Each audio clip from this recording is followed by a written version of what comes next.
आप सभी का हमारे YouTube चैनल में स्वागत है। पिछली क्लास में हम लोगों ने लैप वाइंडिंग के डेवलपमेंट डायग्राम को इतना बना लिए थे, मतलब कि हम लोगों ने यहाँ पर दो लूप कनेक्ट कर लिए थे। तो एक बार मैं फास्ट इसका रिवाइज करवा देता हूँ आपको। देखिए यहाँ पर टेबल में कि कंडक्टर नंबर 1 से लेके कंडक्टर नंबर 14 को हम लोगों ने सबसे पहले कनेक्ट करवाए थे। तो कंडक्टर नंबर 1 ये है और कंडक्टर नंबर 14 ये है, ठीक है। कंडक्टर नंबर 1 से 14 को हम लोगों ने कनेक्ट करवा दिए थे। मैंने आप लोग को बोला था कि आप लोग कैलकुलेट कर लेना कि कंडक्टर नंबर 1 से 14 के बीच की डिस्टेंस कितनी आ रही है। हमने इसको कंसीडर किए थे, हमने माने थे कि इसकी डिस्टेंस को x यानी कि 50 मिलीमीटर आ रही है। कैसे कैलकुलेट किए थे मैंने आपको पिछले वीडियो में बता दिया हूँ। तो उसको हमने x की वैल्यू 50 और x डिवाइडेड बाई 2 यानी 50 डिवाइडेड बाई 2 मतलब यहाँ पर हम लोगों ने 25 यहाँ तक ये डिस्टेंस आ गई थी। तो 25 क्या था एक्चुअल में, सेंटर लिए थे हम लोगों ने ये वाला, इस पॉइंट को लाने के लिए। उसी के अकॉर्डिंग हम लोग ने जो नीचे वाले कंडक्टर को कनेक्ट करवाना था, इसके लिए हम लोगों ने नीचे वाले कंडक्टर की वैल्यू को हम लोग ने y कंसिडर किए थे, ठीक है। अब जिस तरीके से कंडक्टर नंबर 1 से लेके कंडक्टर नंबर 14 को हम लोगों ने कनेक्ट करा है 1 से 14, अब y में नीचे किस तरीके से कंडक्टर नंबर 14 को कंडक्टर नंबर 3 से कनेक्ट करवाना था। कंडक्टर नंबर 14 को कंडक्टर नंबर 3 से कनेक्ट करवाए, फिर कंडक्टर नंबर 3 को कंडक्टर नंबर 16 से कनेक्ट करवाना है, कंडक्टर नंबर 3 को कंडक्टर नंबर 16 से कनेक्ट करवाना है। इसी तरीके से एरो की डायरेक्शन भी है यहाँ पर। फिर कंडक्टर नंबर 16 को कंडक्टर नंबर 5 16 से 5 को कनेक्ट करवाना है। तो कंडक्टर 16 से हम लोगों ने 5 को कनेक्ट करवा लिए थे। अब ये वाइंड हम कर रहे हैं, हर कंडक्टर को एक दूसरे से कनेक्ट कराते हुए, इस तरीके से ओवरलैप करते हुए लैप वाइंडिंग चल रही है। इसी को आगे इसी सीक्वेंस में अपने को आगे बढ़ाना है। अब इसको हम लोगों ने कैसे कनेक्ट करवाए हैं, मैंने पिछले वीडियो में पूरा का पूरा एक आधे घंटे का वीडियो ही इसमें बना के रखा हूँ मैंने इसमें, आप लोग उसको देखिए। आज हम इसके आगे का कंटिन्यू करते हैं। तो जिस तरीके से, जिस कॉन्सेप्ट के थ्रू हम लोगों ने x की वैल्यू यानी कि ऊपर के कंडक्टर को कनेक्ट करवाए, और जिस कॉन्सेप्ट से y की वैल्यू मतलब नीचे के कंडक्टर को कनेक्ट करवाए हैं, इसी कॉन्सेप्ट से 1 से 14, 14 से 3, 3 से 16 और 16 से 15 के कंडक्टर को हम लोगों ने कनेक्ट करवाए हैं। ऐसा ही अपने को आगे भी कनेक्ट करवाना है कंडक्टर को। तो चलिए हम देखते हैं। और यहाँ पर एक बात और देखना है कि जो सीक्वेंस आ रहा है 1 से 14, तो 1 का जो डायरेक्शन है एरो का, ये ऊपर के साइड में एक कंडक्टर नंबर 1 का डायरेक्शन, और 14 तो 1 से देखिए एरो का डायरेक्शन 14, फिर 14 से 3 तो 14 वाला है, यहाँ से एरो का डायरेक्शन नीचे, यहाँ से 1 से एरो का डायरेक्शन ऊपर, फिर हम यहाँ पर चले गए, फिर यहाँ से ये आ रहा है, फिर 14, अब एरो का डायरेक्शन नीचे, 14 से फिर यहाँ से नीचे है, तो कंडक्टर नंबर 3 यानी 14 से 3, अब 3 का ऊपर का डायरेक्शन है, अपवर्ड डायरेक्शन इसका, और 3 किससे कनेक्ट हुआ है 16 से, तो यहाँ पर एरो का डायरेक्शन कहाँ पर है, नीचे आ गया। फिर 16 कनेक्ट हुआ किससे, 5 से, तो यहाँ पर एरो का डायरेक्शन कहाँ चले गया, ये ऊपर के साइड में चले गया, ठीक है। अब सीक्वेंस सेम रहेगा।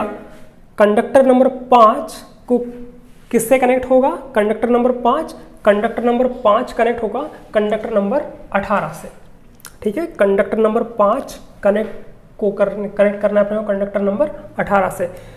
तो किस तरीके से करेंगे देख लेते हैं हम। कंडक्टर 5 को कनेक्ट करना है कंडक्टर 18 से। कंडक्टर नंबर 5 का जो ये सेंटर आ रहा है ये वाला, इस कंडक्टर नंबर 5 का सेंटर और कंडक्टर नंबर 18 का सेंटर, दोनों के सेंटर के बीच की डिस्टेंस हम यहाँ से मेजरमेंट लेंगे, दोनों के नाप लेंगे। और जो क्योंकि हमको 5 से कनेक्ट करना है किसको, 18 को, तो ये ऊपर वाली वैल्यू है यानी x कैटेगरी में आएगी ये वाली वैल्यू। और जैसा कि ऊपर वाले 1 से 14 और 3 से 6 दोनों की वैल्यू सेम आ रही है, क्योंकि सेम ही आएगी क्योंकि हमने सही तरीके से बनाए हैं, इसीलिए तो दोनों की वैल्यू x यानी कि 50 आ रही है। तो जब आप लोग नापोगे कंडक्टर नंबर 5 का सेंटर और कंडक्टर नंबर 18 का सेंटर, कंडक्टर 5 का सेंटर और कंडक्टर नंबर 18 का सेंटर, दोनों के सेंटर को जब आप लोग नापोगे तो दोनों के सेंटर की वैल्यू सेम आएगी, यानी कि उसको नापोगे तो उसका मान बराबर कितना आएगा 50 मिलीमीटर। 50 मिलीमीटर हमारे हिसाब से आपका अलग आ सकता है 50, उसका आधा करना है अपने को 25, ठीक है। 50 का आधा यहाँ से ये हो गया 50, इसका आधा 25, तो सपोज करिए उसका 25 मिलीमीटर यहाँ से आ रहा है, ठीक है। 50 का आधा आएगा 25, तो 25 अपने को कहाँ से नापना पड़ेगा, जो 5 आ रहा है ये कंडक्टर नंबर 5 और कंडक्टर नंबर 18 के बीच की डिस्टेंस 50, 50 का आधा 25, तो 25 कहाँ से स्टार्ट करना है, 5 से स्टार्ट करना है और इधर कहीं पर इस लाइन में नापना है। तो मान के चलिए 25 मिलीमीटर इस पॉइंट तक आ रहा है मेरा, 5 से 25 यहाँ तक आ रहा है, आपका कहीं पर भी आ सकता है। फिर सेट स्क्वायर को सेट करना है इस किसी भी वर्टिकल लाइन में, जो बहुत सी वर्टिकल लाइन है ये वाला, या तो आप इस लाइन में सेट स्क्वायर सेट करिए या फिर इस पॉइंट से इस लाइन में सेट स्क्वायर सेट करिए, और सेट स्क्वायर सेट करने के बाद इस दोनों लाइन में से कहीं पर भी सेट स्क्वायर सेट करना और स्लाइड करते हुए ये वाले पॉइंट तक लेके आना है, इस वाले जो अभी हम लोग ने 25 मिलीमीटर वाला पॉइंट लिए।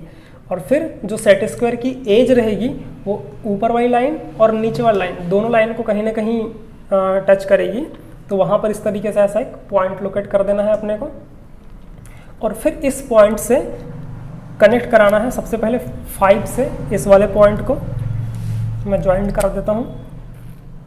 भाई कॉन्सेप्ट वही सेम रहेगा, बार बार उसको मैं और एक्सप्लेन कर रहा हूँ, बट कॉन्सेप्ट सेम रहेगा।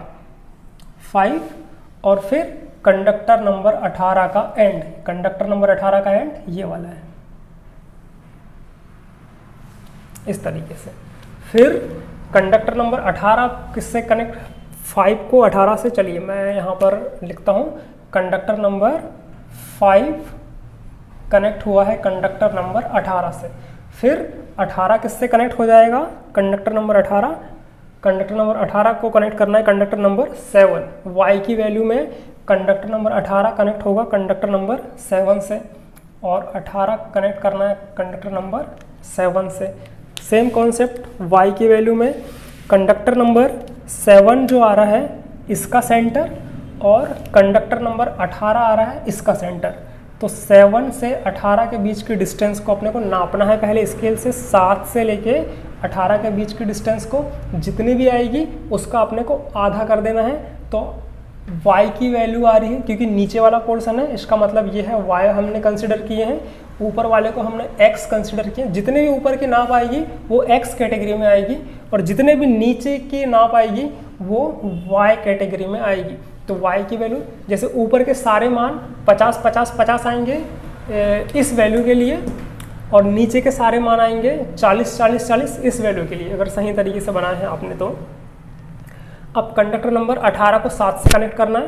कंडक्टर नंबर 18 का सेंटर ये और 7 का सेंटर है, दोनों के बीच की डिस्टेंस आ रही है y, इसका अपने को आधा कर देना है। तो 7 और 18 के बीच सपोज करिए ये सेंटर आ रहा है ये वाला। फिर सेट स्क्वायर रखना है अपने को इस पॉइंट में, जो पॉइंट में इसके परपेंडिकुलर नीचे अपने को एक पॉइंट लेके आना है, लोकेट करना है।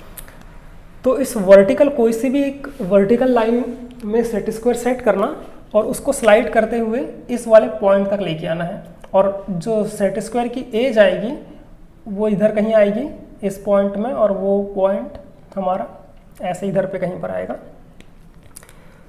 उसके बाद ज्वाइंट करा देना है 18 को इस पॉइंट से, 18 को इस पॉइंट से,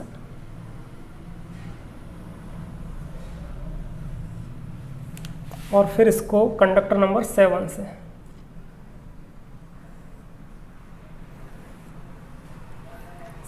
ठीक है। फिर कंडक्टर नंबर, अब x में आते हैं हम, कंडक्टर नंबर 7 कनेक्ट हो जाएगा कंडक्टर नंबर 20 से, कंडक्टर नंबर 7 कनेक्ट होगा कंडक्टर नंबर 20 से, 7 20 से कनेक्ट हो जाएगा। किस तरीके से कनेक्ट होगा, जिस तरीके से 1 और 14 कनेक्ट हुए, 1 से हमने जिस तरीके से 14 को कनेक्ट करवाए, जिससे 3 कंडक्टर नंबर 3 से हमने कंडक्टर नंबर 16 को कनेक्ट करवाए हैं, कंडक्टर 5 से कंडक्टर 18 को कनेक्ट करवाए हैं, उसी तरीके से कंडक्टर 7 से हम कंडक्टर 20 को कनेक्ट करवा देंगे। उसी कॉन्सेप्ट के साथ, सेम कॉन्सेप्ट, कोई अलग से कॉन्सेप्ट नहीं है। तो सपोज करिए कि उसका पॉइंट हमारा यहाँ पर आ रहा है,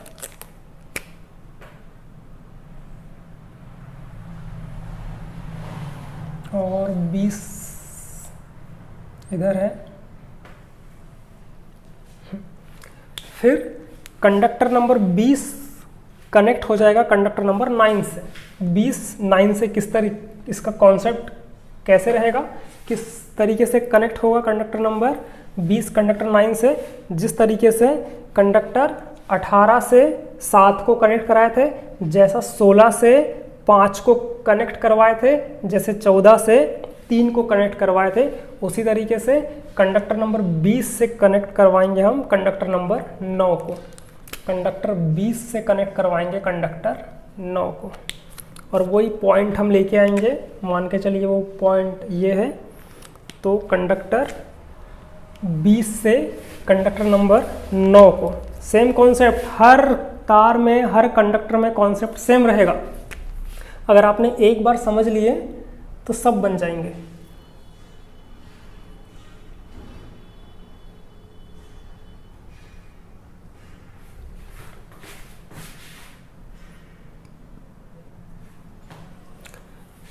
फिर कंडक्टर नंबर 9 कनेक्ट होगा कंडक्टर नंबर 22 से, ठीक है। 9 को कनेक्ट करवाना है 22 से, कंडक्टर नंबर 9 कंडक्टर नंबर 22 से। सेम कॉन्सेप्ट जो x की वैल्यू के लिए हम कॉन्सेप्ट लेके आ रहे हैं, सेम कॉन्सेप्ट से इसका इधर कहीं सेंटर लोकेट हो जाएगा ऐसे। तो कंडक्टर 9 को कनेक्ट करवा देंगे हम किससे, कंडक्टर 22 से। फिर कंडक्टर नंबर 22 कनेक्ट हो जाएगा कंडक्टर नंबर 11 से। सेम कॉन्सेप्ट सेम है, कंडक्टर 22 कनेक्ट होगा कंडक्टर नंबर 11 से। देखिए मैं तो कनेक्ट करवाते जा रहा हूँ, पर आप लोग को कॉन्सेप्ट फॉलो करना है, ठीक है। किस तरीके से मैंने एक बार बता दिया और उसी तरीके से सारे कंडक्टर कनेक्ट होंगे। तो कंडक्टर नंबर 22 कनेक्ट हो जाएगा कंडक्टर नंबर 11 से, 22 कनेक्ट हो जाएगा कंडक्टर नंबर 11 से।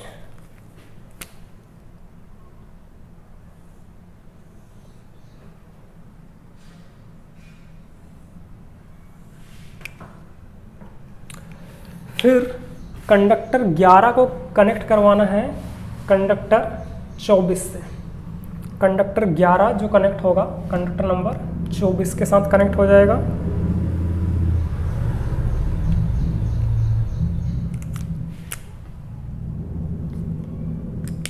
मैं लिख देता हूँ, कंडक्टर नंबर 11 कंडक्टर 24 से कनेक्ट होगा।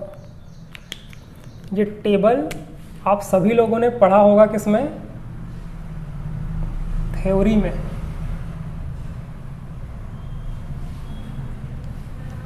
और कंडक्टर नंबर 24 कनेक्ट हो जाएगा कंडक्टर नंबर 13 से।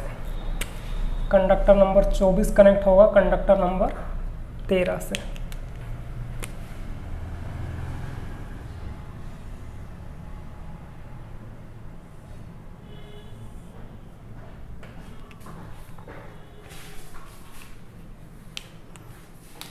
इस तरीके से जितने यहाँ पर हमारे शो हो रहे हैं, हमने उसको लेप एक दूसरे के पर ओवरलेप करते हुए सारी की सारी वाइंडिंग इसमें इतनी अपने वाइंडिंग कर ली, ठीक है। यहाँ पर एरो के डायरेक्शन भी आप लोग को शो हो रहे हैं। इसी एरो के डायरेक्शन में देखिए 1 से लेके 14 तो डायरेक्शन भी घूम गई, यानी कि क्लॉकवाइज डायरेक्शन, 1 ऊपर और 14 वाला नीचे। फिर 14 से लेके 3, फिर 3 से लेके 16। देखिए एरो के डायरेक्शन में देखते चलिए। फिर यहाँ से 5 ऊपर, एरो का डायरेक्शन ऊपर 5, उसके बाद एरो का डायरेक्शन नीचे, किसमें, 18 में। फिर 7, 18 से 7 ऊपर में, 7 से कौन सा कनेक्ट हुआ, 20, 20 से कनेक्ट हुआ 9। फिर ऊपर की डायरेक्शन 9 से कनेक्ट हुआ 22, 22 से कनेक्ट हुआ 11, 11 से कनेक्ट हुआ 24, 24 से कनेक्ट हुआ 13, ठीक है। अब क्या है, जो ये आर्मेचर है ये इस तरीके से पूरा एक राउंड शेप में रहता है, गोल, ठीक है, इस तरीके से पूरा राउंड शेप में रहता है, उसकी पर्टिकुलर कोई थिकनेस रहती है, मोटाई। तो पूरा जो राउंड शेप में इस तरीके से आर्मेचर होगा आपका, एक तरीके से सर्कुलर शेप में, तो उसको इस तरीके से राउंड शेप में ऐसा सामने आपके रखा हुआ है। तो जो सामने का जो पोर्शन दिख रहा है आपको, जितनी जो कोर है ये वाली, ये इस तरीके से है ये वाली, और बाकी जो कोर इसके पीछे है तो एक दूसरे से इस तरीके से वाइंड करते हुए आ रहे हैं, तो उसको भी अपने को कनेक्ट करना है। ठीक है, जैसे बाकी जो कंडक्टर खाली कौन कौन से दिख रहे हैं, कंडक्टर 2, 4, 6, 8, 10, ये सब यहाँ पर खाली दिख रहे हैं ये वाले, तो इससे हम इसको बाकी कंडक्टर को कनेक्ट करवाएंगे। तो आज की क्लास मैं यहीं ख़त्म करता हूँ अपनी, इसको हम आगे अगली क्लास में कंटिन्यू करेंगे। धन्यवाद।